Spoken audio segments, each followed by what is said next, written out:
ਅੱਛਾ ਜੀ, ਅੱਜ ਬੋਰਡ ਬਾਜ਼ਾਰ ਜਿਹੜੀ ਦੁਕਾਨਾਂ 'ਚ ਅੱਗ ਲੱਗੀ ਹੋਈ ਸੀ ਉਹਨਾਂ ਦੀ ਵਜ੍ਹਾ ਇਹ ਦੱਸੀ ਗਈ ਹੈ ਕਿ ਸ਼ਾਰਟ ਸਰਕਟ ਦੇ ਬਾਅਦ ਜਿਹੜੀ ਇਹ ਅੱਗ ਲੱਗੀ ਹੈ। ਸਵੇਰ 8-9 ਵਜੇ ਨਾਲ ਦੁਕਾਨਦਾਰ ਦੁਕਾਨ ਤੇ ਆਏ ਨੇ, ਸ਼ਟਰ ਚੁੱਕਿਆ ਨੇ, ਲਾਈਟ ਆਨ ਕੀਤੀ ਹੈ ਤੇ ਨਾਲ ਹੀ ਅੱਗ ਸ਼ੁਰੂ ਹੋ ਗਈ ਹੈ। ਹਾਰਾ ਵਗੈਰਾ ਦੀ ਦੁਕਾਨ ਸੀ, ਕਰਿਆਨੇ ਦੀ ਦੁਕਾਨ ਸੀ ਤੇ ਸਾਰਾ ਜਿਹੜਾ ਸਮਾਨ ਹੈ ਨਾ ਉਹ ਨਿਸਤੋਂ ਨਬੂਦ ਹੋ ਗਿਆ ਤੇ ਫਾਇਰ ਬ੍ਰਿਗੇਡ ਦੀ ਗੱਡੀਆਂ ਆਈਆਂ ਨੇ, ਪਾਣੀ ਨਾਲ ਫਿਰ ਅੱਗ ਬੁਝਾਈ ਗਈ ਹੈ।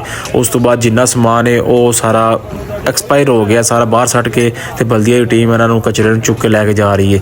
ਬਾਕੀ ਇਹ ਕੁਝ ਸਮਾਨ ਬੰਦੇ ਆਪੋ ਆਪਣਾ ਸਮਾਨ ਸਮੇਟ ਰਹੇ ਜਿਹੜਾ ਬਚ ਗਿਆ ਤੇ ਤੁਹਾਨੂੰ ਅਸੀਂ ਦੁਕਾਨ ਦੀ ਅੰਦਰਲੀ ਸਾਈਡ ਵੀ ਦਿਖਾਉਂਦੇ ਆ, ਇਹ ਚੈੱਕ ਕਰ ਸਕਦੇ ਹੋ। ਬਹੁਤ ਜ਼ਿਆਦਾ ਨੁਕਸਾਨ ਹੋਇਆ ਹੈ। ਅੱਜ ਚੌਥਾ ਰੋਜ਼ਾ ਹੈ ਤੇ ਰੋਜ਼ਿਆਂ 'ਚ ਐਂ ਦੀ ਕੰਡੀਸ਼ਨ ਵਿੱਚ ਦੁਕਾਨਦਾਰੀ ਦਾ ਨੁਕਸਾਨ ਹੋ ਜੇ ਤੇ ਤੁਹਾਨੂੰ ਪਤਾ ਹੈ ਕਿੰਨਾ ਸਦਮਾ ਹੁੰਦਾ ਦੁਕਾਨਦਾਰ ਵਾਸਤੇ।